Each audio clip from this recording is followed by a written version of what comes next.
someone else, I thought, our relationship was, they should have just trusted me that I would have came back. But ultimately, I made the decision. She's like, if you go, ultimately you will, the employment will be terminated, and that's it essentially. No bad blood, of course, because it's all good and I still love him. But I had to make a decision there. Like, if I leave, I won't have the income that I've been used to. I still have rent to pay. I already know how much I was making as a cook, and it was good money, and this opportunity was technically paying me less money. And it was only a one gig, it was only 1 5-day job. So I put it all on the line, and I was. Hey guys, welcome to the West Coast Initiative. I'm your host, Alex Castillo, here coming with a new episode for you guys. And on today's show, we have Julian Lopez, who is an audio technician engineer who works in the multimedia industry as well as the broadcasting industry.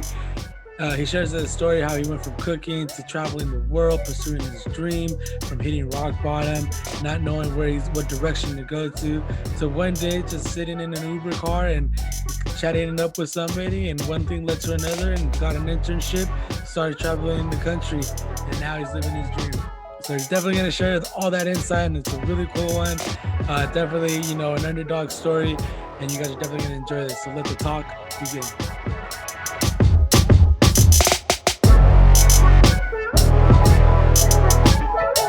Hey guys, welcome to the West Coast Initiative. I'm your host, Alex Castillo, here with another great episode. And sorry for taking a little break, guys, but we're coming back with a good one with my good old dear friend, Julian Lopez. How you doing, Julian? Good, man. Thanks for having me on, bro. This is crazy. I know, right? And Julian Lopez is he's in the multimedia industry. He's a video editor, audiovisual tech, a traveler, pursuing his passion all over the country.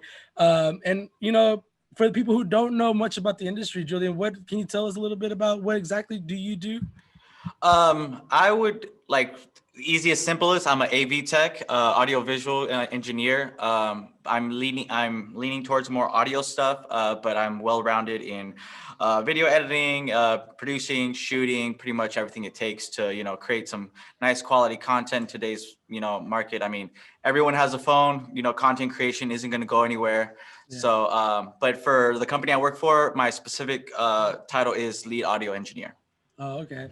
And how's the COVID times? I know COVID is kind of like things are starting to go back to normal and whatnot, but I know everybody had a little rough year, right? Everybody had a rough time throughout the year. How was your guys' grind throughout the COVID time? Man, it was scary. We lost all our business. We lost pretty much essentially $500,000 in potential revenue. Oh my God. But we were already we were already selling our product, which is live streaming, broadcasting. We're a broadcast company. So we were already on the way. We were already there before COVID hit. So all the stuff we lost was just live stuff. And then we got it all back with virtual events. We were already defining what a virtual event is and what it looks like. We were in the right position at the right time. In COVID, everything went to crap, but we actually got to build out our pretty much our dream, our lives, our studios, our offices. We took over space. So essentially we grew exponentially. Wow. Yeah. And so during that COVID time and whatnot, you guys were building the whole studio. Was that what your guys' focus was on the whole time, or? We were still working. We were training clients on what to do now. We had to. It was a learning curve for our clients of telling them what a virtual event can look like and how it's how we could apply it. We were slow, of course, for those first 4 months where everything shut down. Obviously, no one wanted to be around each other. So for that time, we were kind of at a standstill. But no, we continued to work. And simultaneously building out down here. So, one weekend we'd be out at Balboa shooting some stuff, and the rest of the week I'd be down here, grinding waste, doing walls, soundproofing this area, building some of the set pieces that you see behind me. Wow. So continuously growing and building at the same time, and still doing what our day-to-day jobs were. Yeah. So you talked about you said virtual events, right? So what exactly do you mean by virtual events? Can you give us an example of what it is? Yeah. So, I mean, any event that you would have gone in live, conferences, even shows. I mean, right now they just had, I think it was the Oscars or the Grammys last night. Exactly that platform, and changing the whole dynamic, taking everything that you would experience and go virtual. So for instance, say you're at a conference, for an example, and in the conference you have, your main room and your three different rooms, like with different speakers. So we would create that virtually, create different rooms, or like the main event, and depending on the client's needs. Yeah. But when it comes to something simple as like music and stuff, same thing. We would, pre-tape some content, or get the band in here and pretty much do a live show. You've been seeing a lot of it on Facebook, obviously. So a lot, pretty much exactly what you think when I say live stream is pretty much what you're getting. But we like to tell ourselves that we know we're like, excuse me, sorry, I get a little fumbled. No, you're Um, um, you could tell the quality of difference of what we put out and what everyone else puts out, So I like to say that we're like the lead pack, the leaders of the pack right now when it comes to virtual events, live streaming, and broadcasting. What events have you guys covered, if you don't mind me asking?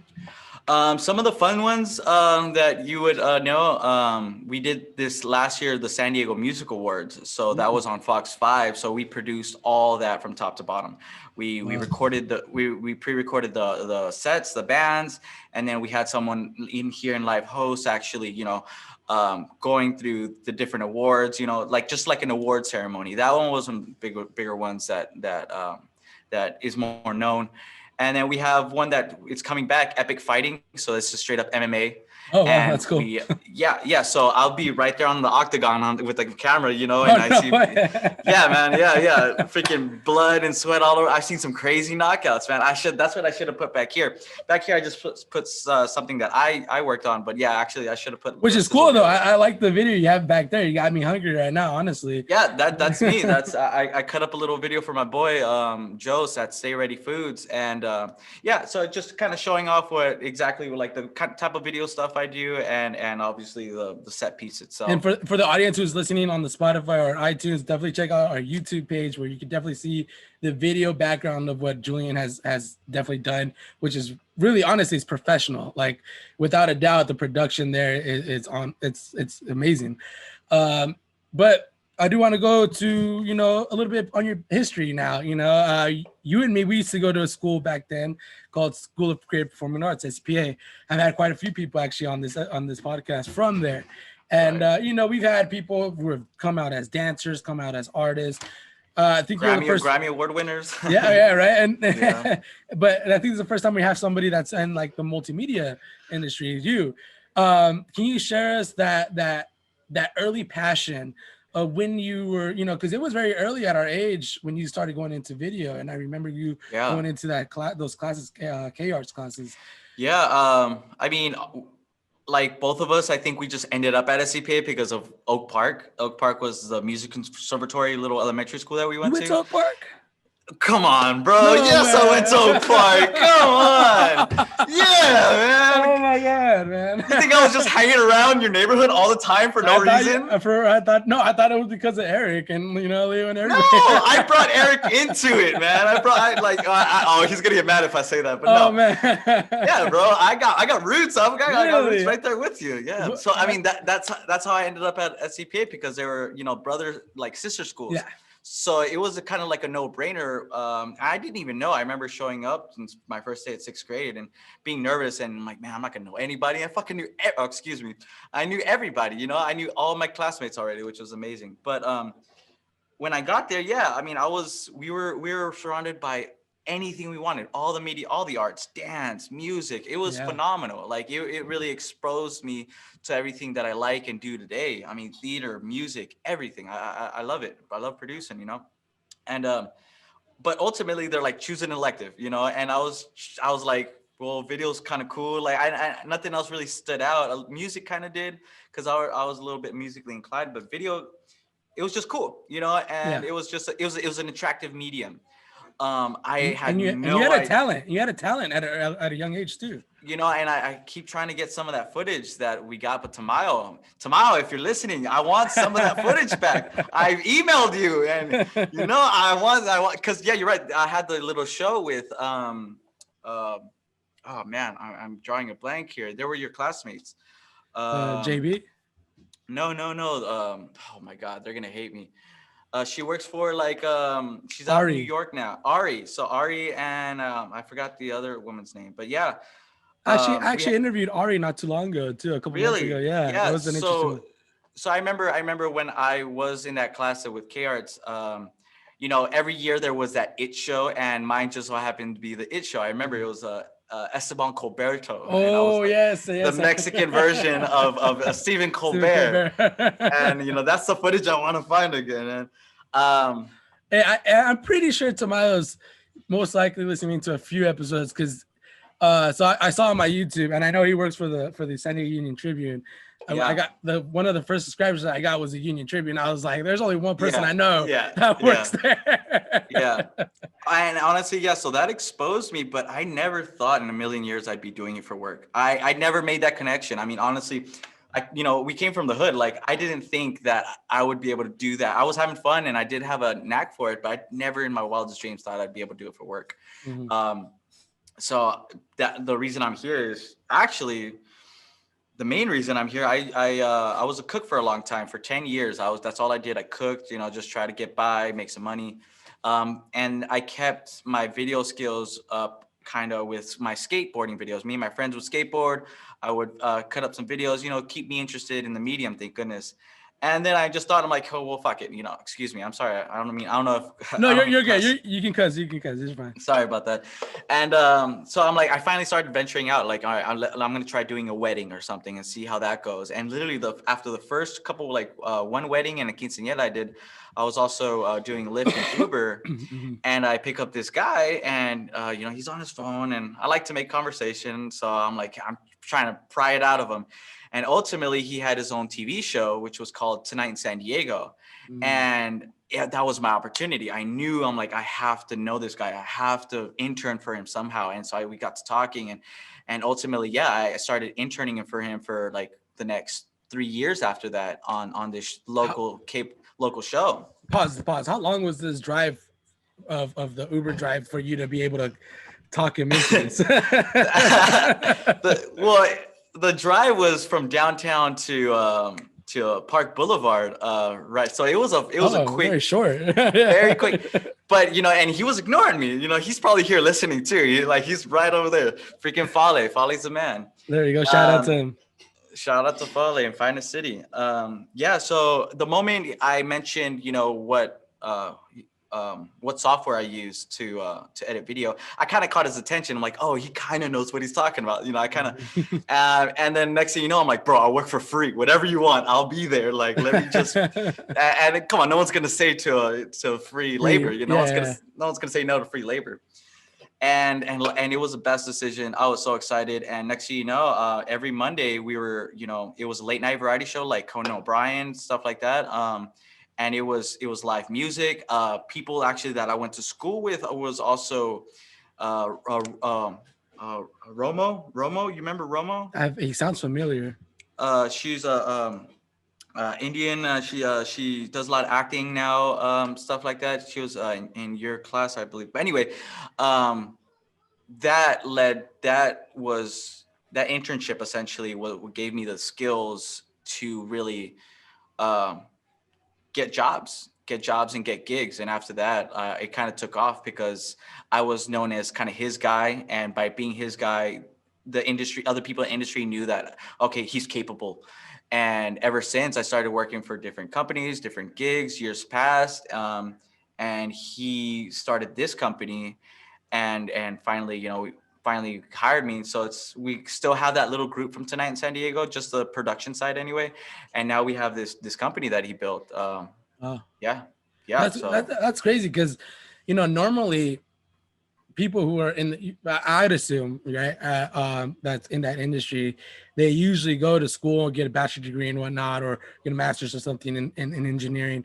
But you you went straight to experience. Like you went straight from Yeah. internship to experience and actually working in the field, which I feel a lot of people don't have that opportunity. And you didn't, not that you got lucky, but you also approached it, right? You Yeah. aggressively, you were like, let me get this talk. Let me see if I could. And you worked for Yeah. free. You pay your dues. You basically had your free Yeah. schooling and whatnot.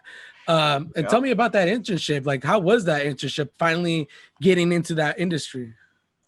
It was I couldn't believe it. That's I showed up every Monday with a smile on my face, and we have pictures. It's funny, we have them around the office, and I'm just so happy to work for free, you know. But it was because I knew there was something there, and the way Folly's a visionary, and it's one thing to have a vision, and then it's another to actually apply it and make it come to fruition.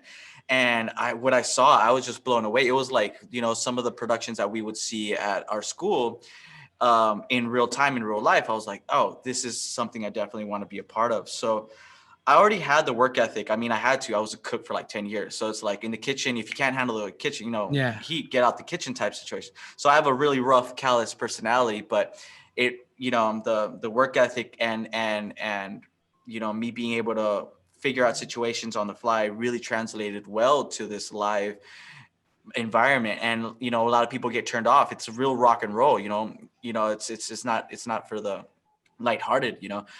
But I thank goodness for my work ethic, because but by me knowing what I wanted. It's, a lot of people don't, you know, sometimes they don't know what they want to do. I was lucky because I knew what I wanted to do, and someone opened a very specific door to my very specific want. So I bit onto that bone, and I didn't let go. I did not let go. I did not want to, I didn't want to go back to the kitchen. I knew what I wanted to do, and this is it. So I still have that right now. Like I'm gonna make sure every day I approach like it's my best day. Like I'm gonna put my best foot forward, because this is the opportunity of lifetime for me. And yeah, I mean, in my mind, it's just like the door was open, and I wasn't gonna let it close. I wasn't gonna mess it up. Um, so yeah, yeah. What What was your first big project? I mean, he I would say my first, I wouldn't say my first big project, but like once he started sending me out by myself to take care of like certain gigs by myself, that's when I started feeling like a little nervous. I'm like, I just got to make sure I don't mess up. So every, like at the beginning, every project was big, you know. It's because if you mess it up, then you're gonna have a bad reputation, and no one's gonna want to hire you. So my first big gig was the first one that he sent me out to probably do like something simple, like, you know, just like hook up a mic and make sure that there's sound on. Um, yeah, as for terms of big and small shows, I mean, yeah, I under my belt now, I've had easily over, you know, 500,000 shows. Like I can't, yeah. So for me, the biggest show is the next show. You know, right now I am kind of taking control of Midway. Midway has a destination Midway show that we put on once a month, and I'm kind of proud of that one, except for the last one, because This is the I messed US. it up. Use the US Midway, right? Yeah, US Midway. Yeah, so that one's like we're finally kind of taking the reins on that one a little bit more. So I'm proud of the stuff that I do get to be more hands-on when it comes to dealing with the client and getting everything, you know, top to bottom, producing it, you know. Yeah. So yeah, actually a big one to name drop would be TEDx. So Oh wow. TEDx, yeah, so TEDx is an independently organized TED Talks, but still the same brand and the red dot Yeah. and Stay. Yeah. the whole nine. So that would be a big one. That would be when we set up that stage, and I looked around, I'm like, that one I was really impressed with what we do, and me being there. Yeah, so that Where one's a Where was the big name drop. TEDx at? This one, the one we used to do a lot is Manhattan Beach, Manhattan Beach. And the last one we did was actually in Lincoln High School, and that was more of TEDx Youth. So we focus on all the speakers were kids, and not kids, but, you know, adolescents from the high school. So yeah, a couple big names that we work with, you know, and hopefully the list could get bigger as we continue on. No, and I don't doubt it will, man. I mean, you guys are definitely killing it with the quality for sure. What you guys are putting out. Definitely got to have you help me out with some stuff, with the West Coast Initiative podcast. Yeah, of course, of course. I mean, I'm here to help. I'm here to help, and that's the thing, and that's why I wanted to make sure I did an episode with you, because all it takes is just wanting to do it, right, and actually doing it, and I'm happy that you're doing this. This is great. Like that's the first step, right? It's just doing it. And nothing's gonna get done if it doesn't get done. So that's why myself, I was like, oh, he's doing a podcast. I'm like, hell yeah, I'm gonna be on there. Like, no doubt, because that's what it is. That's what my mentors really taught me, is that like it's really a community when it comes to, production and music and any type of content creation. It takes a village, and it takes delegating. It takes people with different positions to do different things, to make sure to just create. I mean, I love creating, I love producing, and now you're creating and producing. I want to be a part of that, and that's why I'm here. Oh, definitely, man. We definitely got to collaborate after this. What have been some of your biggest challenges in the industry? Like, what are some things that you didn't ever thought was a challenge, and then you were like, holy shit, like I got to get through this. I didn't know I had these obstacles to get through. Not knowing anything about audio. Literally what you do, right? learning my craft, learning my job. It's been luckily, and I've had the time to learn. But yeah, I mean, like you said, a lot of people go to these 4 years and make sure they put in those 4 years and come out the other end. The way I like to look at it is when I was a cook. Oh, my PC is running low on battery. Let me make sure that I hook up my laptop. 1 second. You're good.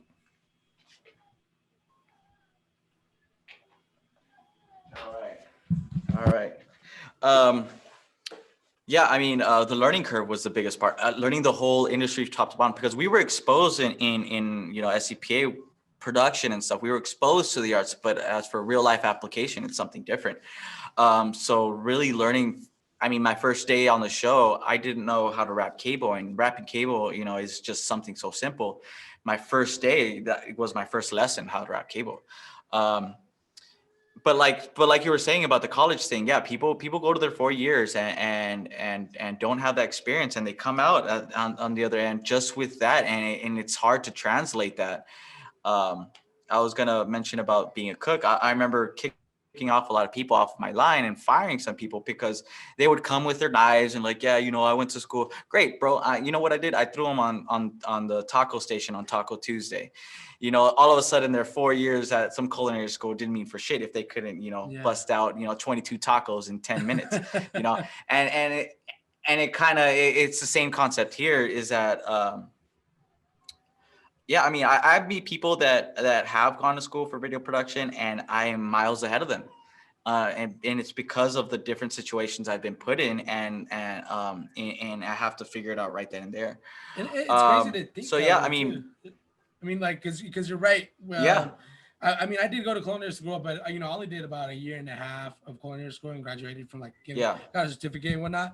But going out. Yeah, not to put anyone down. No, not to put anyone down. But like, I know so many people too in the industry, in the food industry, where it's like there's chefs, top chefs.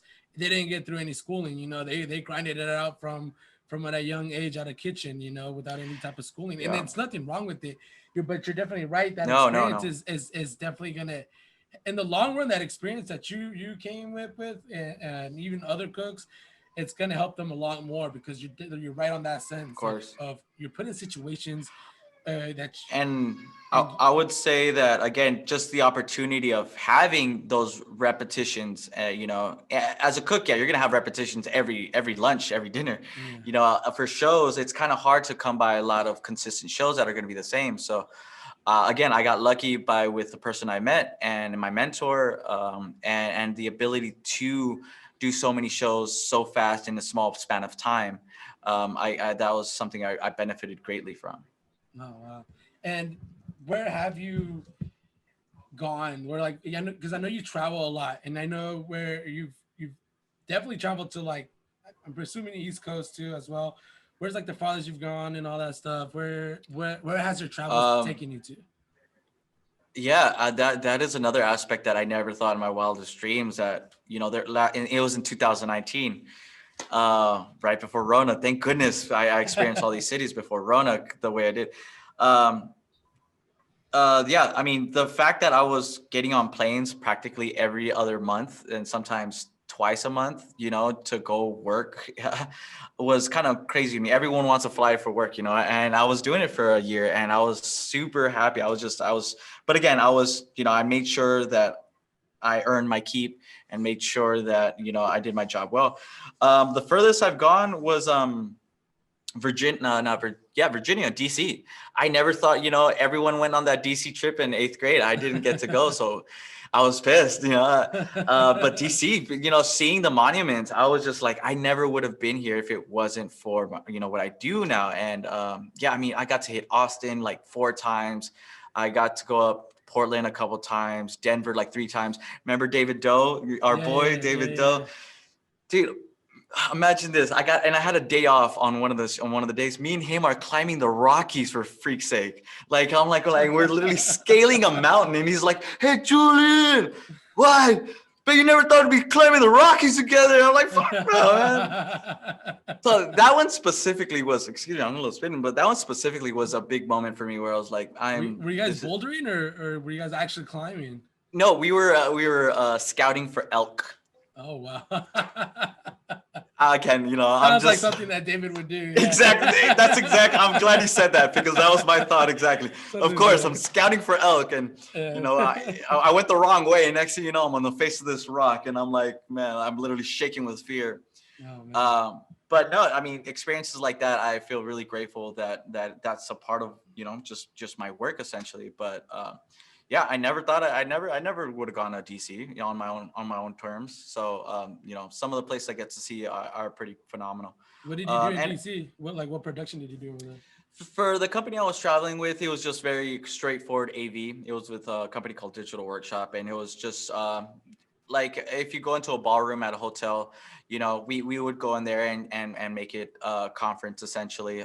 So just very simple stuff, slides on the projector, lights, make sure very conference, very, very, very same kind of show over and over, spit and repeat or whatever it's called. Excuse me. So that gave me reps in like microphone, like miking up people and kind of, I learned a little bit more on the audio engineering side. So once, and then 2020 hit essentially, and then I don't even know if they're still going. I got to check up on them. A lot of AV companies, you asked earlier how it affected us.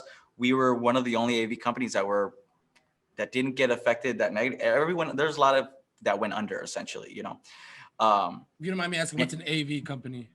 Audiovisual. Oh, so audiovisual, okay. Yeah, audiovisual. So people that put on concerts, stuff like that. A lot of people didn't have that live work, and the only reason we're at where we at is because we were doing already live streaming. And it's what defines us. But yeah, a lot of people lost work. A lot of our colleagues lost work, and pretty much just stepped out of the game completely. Wow. But yeah, DC, man, DC, seeing the monuments, and unfortunately, I didn't go see the actual White House because of the administration at the time that was in there. I didn't want to see the beautiful purling White House with knowing that there's someone eating McDonald's inside there. I mean, you could have been part of that Capitol riot, and later. Man, that dude go in there. That dude with the horns, I'm like, yeah, it kind of looks like me.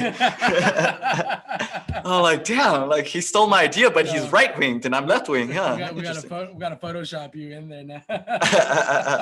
Yeah, man. But right now, what you just said, I kind of want to go on to that factor. You said right now that there's been quite a few people who kind of just dropped out of the industry, just not going in there. I know that's a challenge for maybe many of you guys, at least now I know in the food industry, we've been having a lot of challenges of getting people hiring, right? A lot of restaurants want people to get hired again, but a lot of people don't want to go back in the kitchen because they're kind of tired of it. They're kind of tired of the industry. They want to find something else.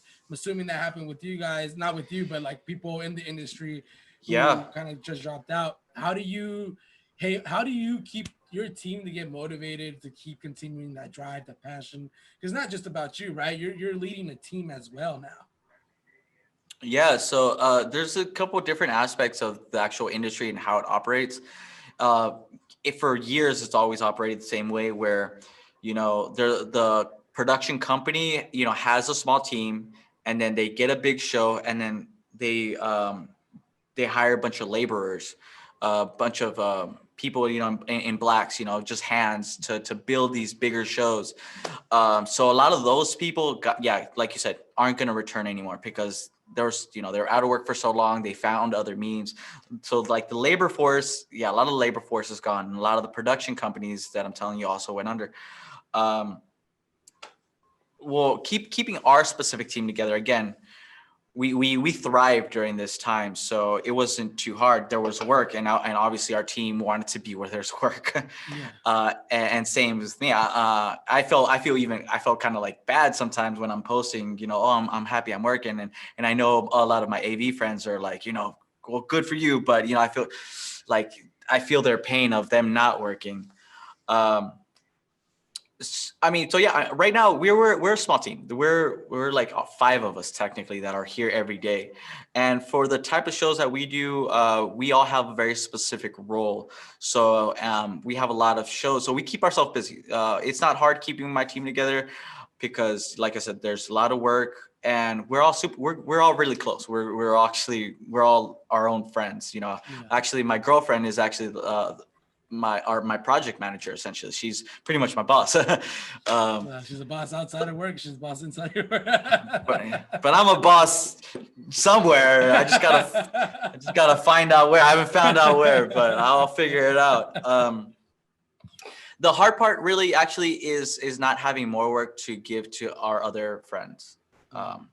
That's the hard part. The hard part is having work, and kind of we don't want to come off as arrogant, but we're happy that we're working. Um, so luckily we've surrounded ourselves with people that are still readily available when it comes to extra labor and stuff. We still have like a little pocket of people that we call, and they call us as well. Like for instance, at Saquon, another company kind of sometimes gets us, and we'll go out there and work for them, and situations like that.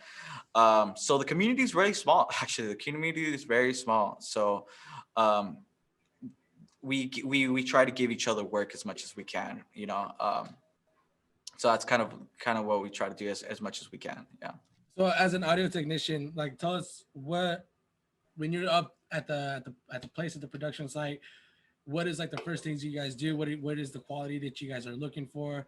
Like, what's the setup like during that whole Yeah. time? Right. I mean, it all starts from what the vision of the client is and what the event is, right? You could have one space and create many different looks, and incorporate set design, and what the actual content's going to be. We could turn this very room we've turned into a little concert hall, but also something very corporate and very proper. But as the audio guy, my first thing I remember when I was on the road, because it was very the same, was I would go into a room and I would clap because then I would hear, kind of like where some of the frequencies like are resonating, or like where like whether a room is like, has good acoustics or not. So, yeah, my first instinct when I come into a place is, it's like where are my cameras going to be? Where are my speakers going to be? Are my speakers going to interfere with my cameras? Are my cameras going to interfere with speakers? Or my power, my runs, my lines, my video lines, my audio lines, my lighting, everything has to, essentially they're the same elements, but yeah, every show is a little bit different, and every show every space is different. So we have to take the elements that we already have, and create looks, create an environment. So yeah, I mean, stepping into any new area is just all that's already racing through my mind. Where's my tech table going to be? Where's my audio guys going to be? Where's my video guys going to be? And then breaking down the actual show itself, right? And then you have this 3 pages of all right, cue number 1, cue number 2, this person's up, all right, now we're going to a band. So a lot. It all, every show is different, every space is different, but the approach is very much the same. But the outcome could be a wide variety of whatever. We can make anything look like anything. What has been some of like I'm assuming because in the kitchen, I'm pretty sure you know what mise en place is, right? Julian, do you know what mise en place is? Remind me. Mise en place is a French term saying have everything in place. So like have all your prep in place on the line, Yeah. everything, all that stuff. But sometimes cooks tend to forget something. They forget like maybe or chefs forget to order a certain Yeah. tuna or whatnot. Have you No. had those instances where you forget like shit? We forgot the cables here. We Oh forgot man. and like how have you been able to deal with those type of situations? Yeah. I mean, I could tell you out of the thousands of shows I've done, every single show there's something wrong. Every single show there is something wrong. Like not something wrong, not I wouldn't not wrong, but like there's fires to put out. And you could have everything dialed in the day before, but no matter what, you're right, there's that one cable we didn't pack, or this cable isn't working, I have to go run get anything. And so I'm also I started here as the equipment manager. So I make sure I try as much to have everything that my techs and myself need. So like you should see my backpack. Like I have like just so many little audio like breakout cables that we call them, so many little different power outlets because like just even not having a little micro USB to power one of these cameras can be detrimental to the whole show. So it's learning, right? It's you've been a cook, right? You've already been cooking. You know that you need your pinche cilantro, but man, it's not chopped, man. And so it's like, so sometimes, yeah, I'm still chopping cilantro right then and there. I'm still running around, just plugging something in because someone forgot to plug something in, and it's staying on your toes. And again, I thank goodness for my experience in the kitchen because if I didn't have that, I would freak out. It's a very stressful situation. Every show no matter how much plan you go, every show comes with very stressful situations and a lot of big fires that have to be put out. And I think that's how I really made a name for myself, was because of my ability to put out those fires, as either as simple as they are or as complex as they are. I made sure that my boss or whoever like had it, he didn't have to worry about something small like power or something or whatever it might be. Mhm. So um that kind of, yeah, like I feel like I stood out a little bit because I was the solution guy, no matter what it might have been. But yeah, no, That's there's good. always Yeah. there's always yeah, everything has its home, is what I would say when I was on the kitchen.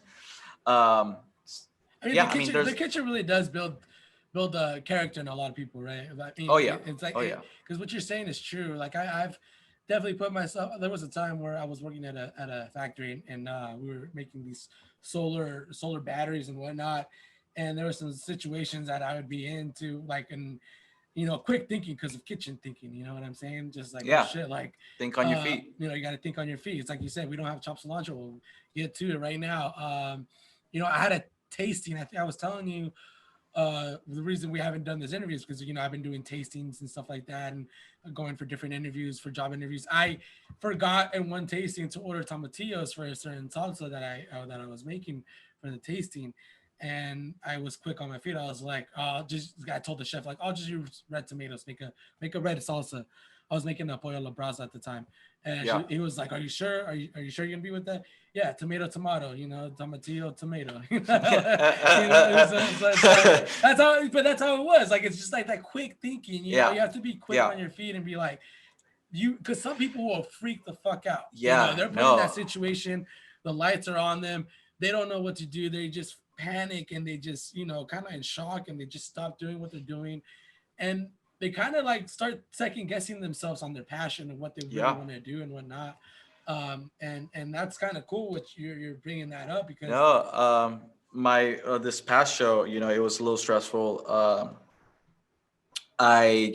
Something as simple as batteries weren't on, and I'm still beating myself up for it. And that's the thing, right? You have to be passionate about what you do. If you mess up, make sure that you use that the emotion, like not to mess that same thing up next time. So anyway, yeah. So this last show, yeah, audio was out. I started freaking. Clients started freaking out. The stream wasn't going good. And I had to take control of the situation. I had to stop it. I had to kind of reset. And it's those situations where I know that, again, where the kitchen has gave me that, because again, if I see someone, I need to stop making references to the kitchen. I'm not a cook no more. But I you know, bro, are. I feel like the kitchen in the And then with the food in the background, like. But Hey, no, I don't mind kitchen talk. I love kitchen talk. oh Talk about yeah, the kitchen obviously, yeah, any yeah. day. I have no idea what that word you said earlier I know, was. mise en place. I have no idea. I had no idea what I'm like. Sure, remind me. Yeah, why not? But no, no, yeah, a lot. It's a very stressful situation, and I see, I seen in real time where people, yeah, break down and then just give up, and just like walk out of a show. And yeah, you have to have thick skin. And again, I think the kitchen for kind of for that. And then obviously, and not showing your stress, right, and still communicating like calmly to your client. Your client's gonna be freaking out, and just trying to like reassuring them that you got this, that I got this. Um, Why so yeah. why would the client freak out, if you mind me asking? Like, what are Well, some I mean, if instances? a show is going wrong in any way, right? If a certain video is not playing, or a certain or someone that's supposed to be on stage isn't here, or there's something, since clients will freak out. I mean, they're buying a product, right? Yeah. In their minds, it has to go flawlessly. But sometimes when it comes to, especially now, the live element, there's a lot more variables. It's not as in a controlled environment sometimes when you're just, filming rather than actually broadcasting live.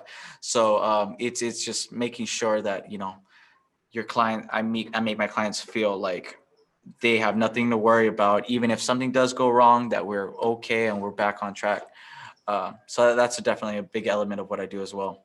So for the people who are trying to get into the industry, barely green, going or about to graduate from school, or anybody who not even in school, trying to maybe want to into this type of passion, what do you recommend, or what do you want to tell them to like, to not like, not get dissuaded by what they thought what it was? Because a lot of times we paint a picture of something that's so glorified, and then we get into it Right. and it's not glorified Right. as we tend to think it is. And I would refer to my internship, right? Like, my internship showed me the good, the bad, and the ugly. It showed me what it was. It showed me what it wasn't. It broke down certain things I thought of that, yeah, like you said, the paint that's pictured. I would say intern, right? I would say go work for someone for free, and see it for firsthand. That internship taught me everything, and yeah, and it taught a lot of other people. There was I remember this other intern he was starting the same time I did, and he was kind of getting a little bit more attention. He was on the audio board a little bit more, and I was feeling like, oh man, like I wish I was on the audio bit more. But all right, he's doing his thing.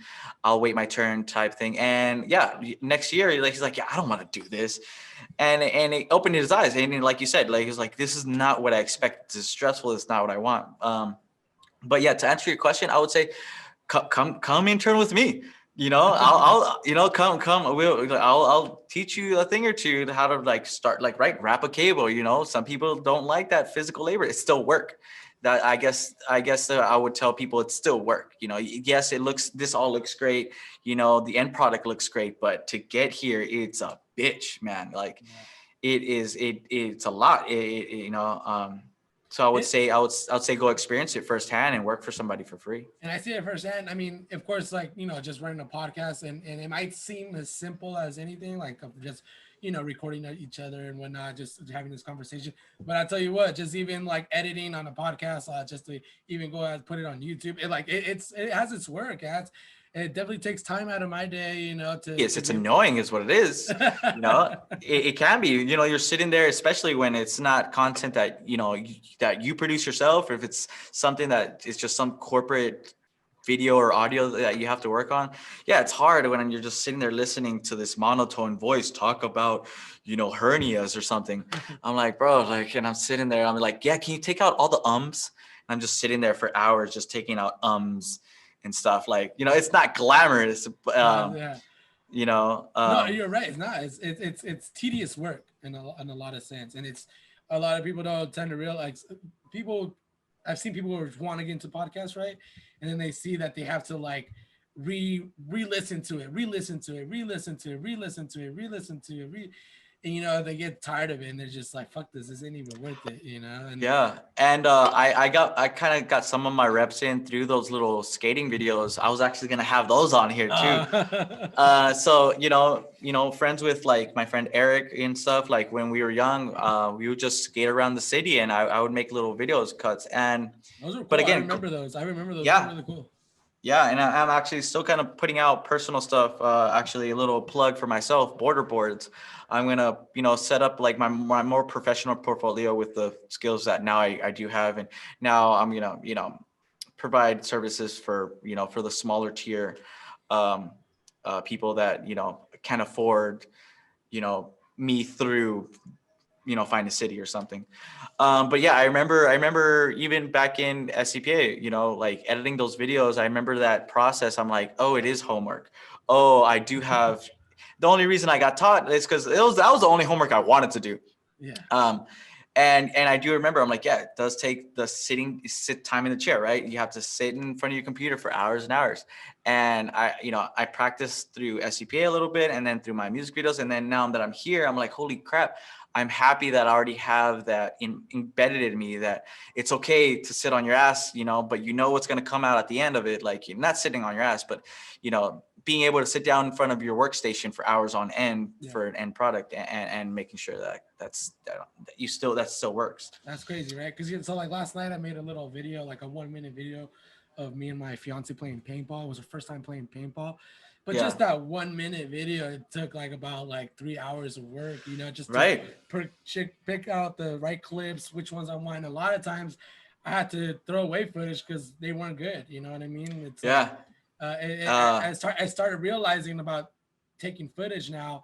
It's like not every footage is good footage, Yeah, and then it's scrubbing through hours and hours and hours. And that's actually one thing I learned early on when I was first doing some weddings. It's that yes, having as much footage you can get is good, but having quality footage is what you're looking for. Because you're right, I remember spending hours and hours scrubbing through the videos that I shot, and I'm like, this is all crap. I can't use any of this. And I'm the one that shot it. I'm like, for my vision of how I want it to look, I can't use any of this. So now, what I've been focusing on, all right, if I'm going to shoot something, make sure I shoot it good right the first time, when it comes to like whatever lighting, I'm not shaking the camera, then you start implementing your tools, right? A tripod, a slider, whatever, and these tools do help, and using these tools to the best of their abilities, so you could do the best of your abilities later. So we have a saying that's in the industry, or in like overall, it's called, how they say, everyone knows, fix it in post. Oh yeah, we'll fix it in post. No. We like to say, fix it in pre, make sure that you have all your eggs, everything dialed in beforehand, so you don't have to fix it later. Like, you can't fix crappy audio. It's impossible. Like if like, it's obviously, you could clean up video, you could clean up audio, but if it's ruined, you can't use it, and like you said, you've thrown away a lot of footage. I've thrown away a lot of good stuff myself, and you can't get that back. So learning that was a big one. Knowing that now, and making the most out of my time when I'm at an event and I'm shooting a wedding or whatever it might be, making sure I'm getting the right shots. I have my shot list. I'm like, before I would just go in, I'm like, oh, this looks cool. Oh yeah, of course I'm going to want that. No. Like, now it's like, I have my shot list, I make sure I get my groom and my bride. I make sure I get to walk down the hall. I make sure, it's being organized with yourself, so you're not killing yourself. And like you said, you're going to overwork yourself, and you're going to not want to do it anymore, right? Like you said, you get turned off if it's too hard. And it's taking these concepts and applying them early on, so I don't get frustrated in the editing chair. Because if I get frustrated in the editing chair, well, now I know to walk away for a couple hours and come back. But yeah, beforehand, I would just like I'll start a project and never finish it because of back in my mind, I'm like, I don't have the footage is shaky. It's not good. I don't even want to finish it because it's not to the quality that I want it to be. And that's why I never graduated high school. Honestly, that's why I never graduated high school. In my mind, I was like, if I'm gonna get a D on this English paper, I'd rather just not do it, And like you said beforehand, yeah, I mean, I'm a high school dropout. Like, that's crazy to me that like I am able to do something that would have took that I thought I would have took the long route to get here. It was the long route still, but I thought without a college education I could never be here. And that's But it goes to show, that's also perseverance right there, dude. yeah, I mean, from coming from where you were, and being in the kitchen for a very long time, and then finally going back into something.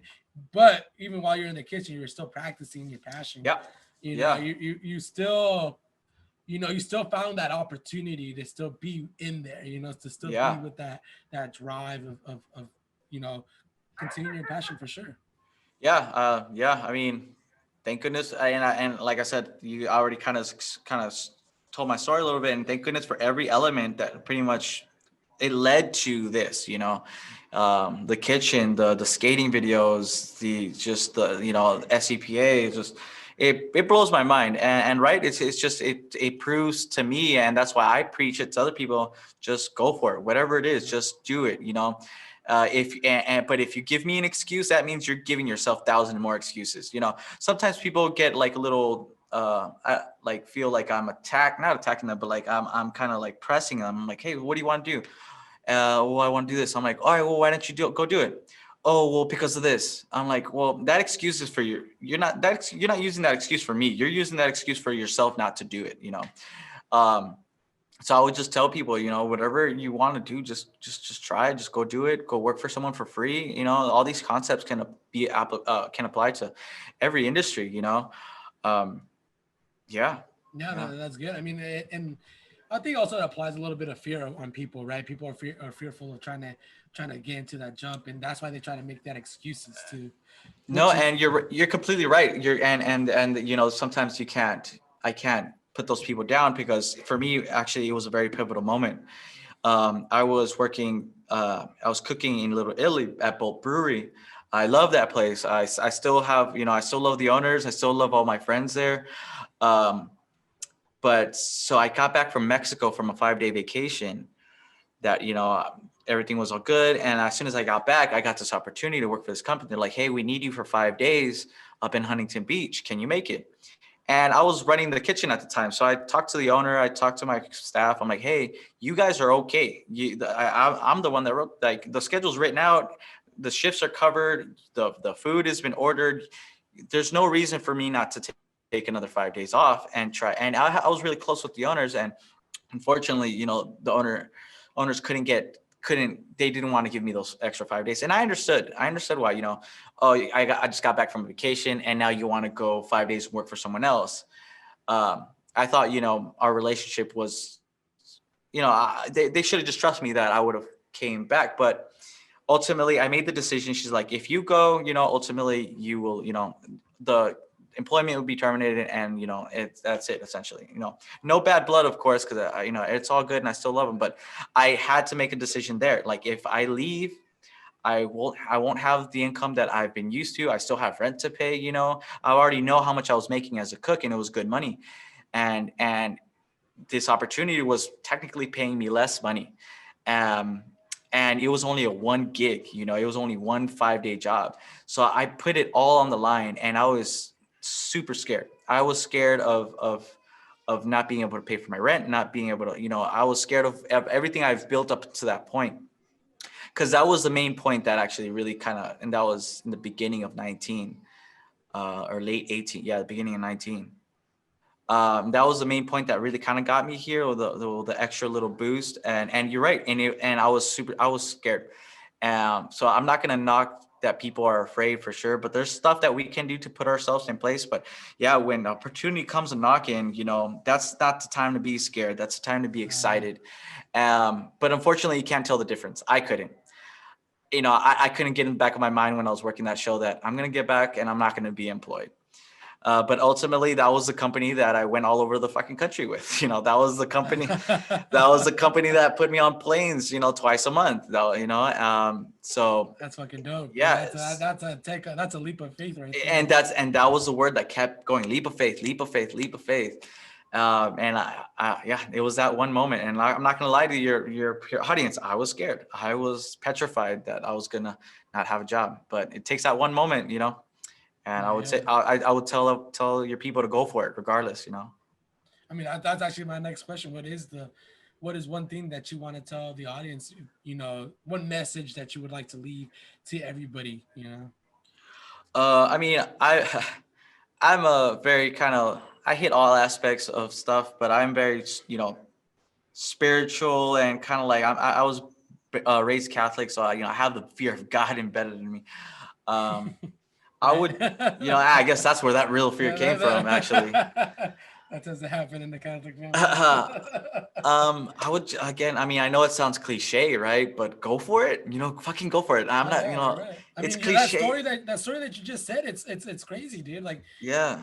that's not like it's kind of it's a really cool story that It's you my just own little mentioned. fairy tale story. Yeah, It's my own little Cinderella story, There was a time where like I was out. I was out of the loop. I was living under the car with my cat in my Honda, fucking under a bridge, man. Like there was like, a month where I really. was like where shit just went downhill, and I was thinking, I'm like, you have to still, even though situations stay positive, there's only, like, when you hit rock bottom, there's only one way to go, and that's up. So I would just say, don't get discouraged, and whatever your passion is, do it, because I'm here doing it. Alex is here doing it, and we're gonna be the ones defining the future. It's our fucking time, we're the ones we're gonna be the creators. We're gonna be the politicians, the movers and shakers. So why not use that to our best abilities, and apply ourselves to the best of our abilities, Damn dog, because you just got me pumped up right now. I got a little goosebumps myself. It's Oh the man. kombucha. Woo. It's the kombucha. It's the Are you drinking kombucha. kombucha right now? Yeah, yeah, the lady, she got me turned on. It's a probiotic, there's less calories. Yes, Lindsay, I get it. I get You it. drinking seltzers too? Yeah, yeah. I mean, I'm not gonna say no to a White Claw. I'm sorry. I'm not gonna say no to a White Claw or Truly. Say whatever you want. Oh man. All right, Julian, it's going down to that 1 hour mark. I know you're at work and I don't want to take too much time and from your guys' production and whatnot. This is really fun, and I definitely gotta have you back in the future. My last question is what are your next projects? What's coming up soon? What could people follow? Where can people follow your guys' production? So you could find us at finestcityentertainment.com. We're still we've been holding back on the Instagram and the Facebook, just because our clientele is a little different. But yeah, finestcityentertainment.com for any type of bigger needs, live streaming production needs. We're here to help. You obviously know a person, me, now, so we could definitely get together and create something, whatever your vision will be. And my personal stuff, I'm also going to offer services for, like I said, the lower tier people who only have a couple $100 but still want a badass music video or a cooking video, whatever it may be. As you see right here, this is me back here. So look out for the stuff I'm gonna be producing. My next step is making music. I'm gonna be producing music. So I'm going to be selling beats and stuff, and trying to go that route, because ultimately my role here is audio engineering. So I'm going to be mixing a lot more and mixing and mastering music. Wow. So that's kind of the next step. So if anyone out there, would like some help in that department, or would like even to help me, kind of, I'd like any musicians, rappers, whatever it may be. I want to work with you. Definitely, I'm definitely gonna send some people over to you, dude. I definitely have interviewed quite a few people who are in music, and I'll definitely send them your way. Great, man. Yeah, I'm excited. man. Hey, thank you for having me, man. No, Appreciate it. thank you for coming on, dude. It's your story is really cool, dude. I mean, I sorry, your story is really cool because it's a very underdog story. It's kind of like what you said. You came from rock bottom in a way, but then you conquered your fear and took a leap of faith, and look where you're at now. You're pursuing your passion. You're traveling the world, and you're killing it. You're killing it these last few years, dude. And I'm really happy where you came from. And now that I know, and other than you didn't know the Oak Park thing, which, God. I have a feeling like I hadn't known that, but it's been so long, dude, since we talked. Yeah. But honestly, this is what I was excited about this interview was because you've been knowing me for so long. Because it's hard to convey this story when you don't know the person at all. You've seen me grow, and I've seen you grow. And that's why I was, I feel a little bit more relaxed in this interview because you're my friend, and it's easier to talk to when it's your friend rather than someone else is just trying to interview you. So thank you for having me on, bro. This was great. I appreciate what you're doing, man. No, thank you, man. I appreciate what you're doing over there, man. And we're definitely going to keep posting about you and keep rooting for you and your future successes and whatnot. And I'm kind of glad that you're going into even a little bit of music, because I know that's another passion of yours. Definitely. It's cool to see that. And we definitely got to have you on in the future, and maybe even have some people, your mentor on in the podcast too. And definitely get his mind how he was able to start the whole company and whatnot. For sure. But yeah, dude. Cool, man. No, I just want to say cheers to you and thank you so much. Well, yeah. I'll cheers to you, but my drink's over there ready for me with my girl. So she just told me she got the baby in bed now, so it's definitely. And I'm sorry, I haven't even acknowledged to tell your lovely family I said hello. I got to meet your little baby in person one day. Yeah, he's definitely growing, dude. It's definitely a life changer. He's definitely. I don't want to. It's kind of crazy because I don't want to say he saved my life. He definitely changed my life, because I feel like my wife definitely saved my life, right? But he's definitely changed my life for the better, and whatnot. And it's a blessing in disguise. And the day you have your kids, you're gonna see that too. Which is crazy. How do I not have a kid by now? Like, what the fuck? Like, out of any of us in high school, all you guys, Isaac, Beto, fucking Eric, everyone, Luis, everyone has kids. Like, I'm like, what the fuck? Like, I thought I was supposed to be like the first one. I know, right? You're killing it even in that department too back in the day. All right, buddy. All right, man. Well, we'll catch you on thank you guys for listening. We'll catch you guys on the next episode. This is Julian. You guys definitely know where to catch him on Instagram. And then if you guys want to check out the production he works at, what was the website again, Julian? finestcityentertainment.com. And for my personal one, it's going to be Borderboards. And you can find that on Facebook or Instagram. All right, guys. You guys have it here. We'll catch you guys on the next episode.